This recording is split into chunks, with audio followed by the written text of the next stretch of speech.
গ্রামীণ পদ্ধতিতে হাঁস মুরগি ছাড়া সকালবেলা কাজকর্ম, দুপুরে রান্নার আয়োজন। সকালবেলাতে একটু নুডলস রান্না করে নিয়েছিলাম, এই সুযোগেই সবকিছু রান্নার আয়োজন গুছিয়ে নিয়েছি। দুপুরে তো রান্না করতেই হবে। দুপুরে রান্না করেছিলাম পাঙ্গাস মাছ রান্না করার পরে কড়াইতে ভাত মাখিয়ে খাওয়ার মজাই আলাদা। বিকালবেলা প্রচণ্ড বৃষ্টি, খুব সুন্দর, মন ভরে উপভোগ করলাম।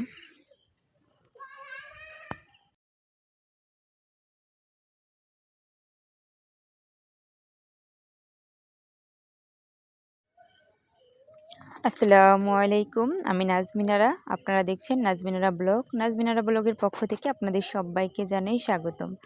কাছে এবং দূরে, দেশ এবং দেশের বাহিরে যারা আমার ভিডিওটা দেখছেন, আশা করছি আল্লাহর অশেষ রহমতে আপনারা সকলেই ভালো আছেন। আমিও আলহামদুলিল্লাহ আপনাদের সকলের দোয়ায় ভালো আছি। বেশ কিছুদিন ধানের কাজ, অন্যান্য কাজ করে এখন আলহামদুলিল্লাহ একটু ফ্রি হয়েছি। তো আজ সকালে মুরগির খোপগুলা খুলে দিলাম। রাতে বৃষ্টি হয়েছিল, অবশ্য রাতে টের পাই নাই, যদিও টিনের ঘরের বৃষ্টি, তবুও টের পাই নাই। ঘুম ছিল, মধ্যরাতে বৃষ্টি আসছিল। সকালে উঠতেই দেখি এরকম উঠানে পানি এবং বিভিন্ন ধরনের ফল পড়ে আছে, যেমন লেবু, আম, তেঁতুল, এগুলা পড়ে আছে। তেঁতুলটার ওই ক্লিপটা রাখতে আমার স্মরণ নাই, তবে এগুলো কিন্তু দেখা যাচ্ছিল। সকালে উঠেই বৃষ্টির উঠান, এরপরে আমি মুরগিগুলা ছেড়ে দিয়েছি, ওরা সুন্দরভাবে বের হয়েছে। এরপরে আমি চতুর সাইডটা একটু ঘুরে ঘুরে দেখতেছিলাম বৃষ্টিতে কোথায় কি হয়েছে। তো আগের দিন যে আমাদের একটা বড় আমের গাছ ছিল, ওই আমের গাছের ডালটা ভেঙে পড়ে গেছিলো। আমি আবার ডালগুলা কেটে দিয়েছি। তো ওই ডালগুলা বেশ শুকনো ছিল, তবে ওঠাতে খেয়াল ছিল না, যার কারণে ডালগুলা ভিজে গেছে। আর বৃষ্টি যখন মধ্যরাতে আসছিল বুঝতে পারি নাই। তো ওগুলাই আমি দেখতেছিলাম, ভাবতেছিলাম। এই গাছটার কাছেও আসছি যে দেখি এই গাছটাতে আম পড়ছে কিনা।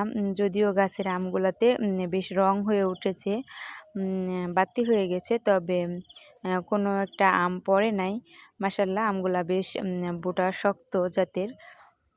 তো আমি প্রত্যেকটা গাছ ঘুরে ঘুরে দেখতেছিলাম যে কোন গাছটাতে কি হয়েছে। তো তারপরেও বৃষ্টি তো রাতে হয়েছিল, টের পাইনি। তবে আমি কিন্তু সকালে একটু ঘোরাঘুরি করার পরে বিছানার চাদরটা ধুয়ে দিয়েছিলাম, যদিও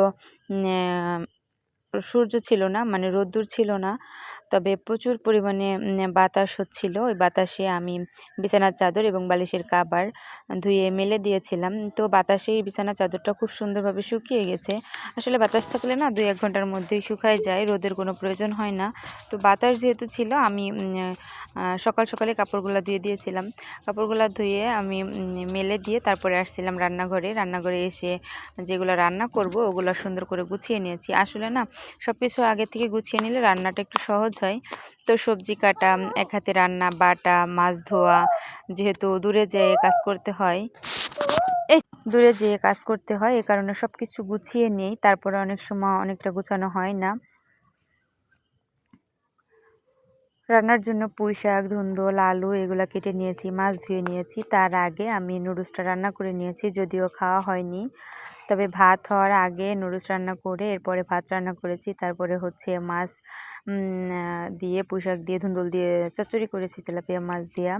তো পাঙাশ মাছ যে ভুনা করেছিলাম ওই কড়াইতে আমি একটু ভাত মাখিয়ে, গরম ভাত মাখিয়ে ওই কড়াইতে খাচ্ছিলাম। যেহেতু কড়াইতে তরকারিটা রাখি না, সব তরকারি সবসময় কড়াইতে রাখি না, যেটা রাখা সেটা রাখি, যেটা দেখা যাচ্ছে না রাখলে চলবে ওটা অন্য বাটিতে তুলে রাখি।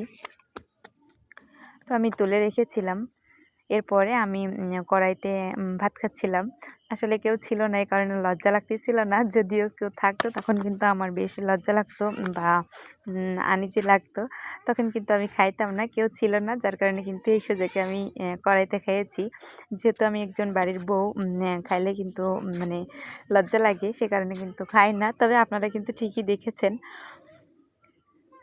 সব কাজ শেষে বিকালবেলা আমি একটা জামা এবং একটা সালোয়ার বানিয়ে নিয়েছি। আচ্ছা, কেমন হয়েছে আমার হাতের কাজটা আর জামাটা কেমন হয়েছে কমেন্টে জানাতে ভুলবেন না। আপনারা কি এখনও আমার ভিডিওটা দেখছেন? যদি আপনারা এখনও আমার ভিডিওটা দেখে থাকেন, প্লিজ একটা লাইক দিয়ে ভিডিওতে একটা কমেন্ট করে যাবেন এবং ভিডিওটা ফুল ওয়াচ করার অনুরোধ রইল যারা আমার চ্যানেলে নিত্য নতুন ভিডিও পেতে চান, চাইলে আপনি আপনার চ্যানেলের অল অপশনটা, মানে আমার চ্যানেলের অল অপশনটা অন করে রেখে দিতে পারেন। এতে করে আমি যখন ভিডিও ছাড়বো আপনি আপনার ইচ্ছা মতো দেখে নিতে পারেন। তো বিকালবেলা আবারও বৃষ্টি হচ্ছিল, ওই বৃষ্টির ক্লিপটা আমি জানালা থেকে নিয়েছিলাম। এতটা ভালো লাগতেছিল টিনের ঘরে বৃষ্টির ঝুমঝুম আওয়াজ, কলাপাতার ফাঁক দিয়া বৃষ্টির যে সৌন্দর্যটা ওটা কিন্তু ফুটে উঠছিল। তো বেশ ভালো লাগতেছিল। আপনারা কে কোথা থেকে আমার ভিডিওটা দেখছেন অবশ্যই কমেন্টে জানাতে ভুলবেন না। সবাই ভালো থাকবেন, সুস্থ থাকবেন। আল্লাহ হাফেজ।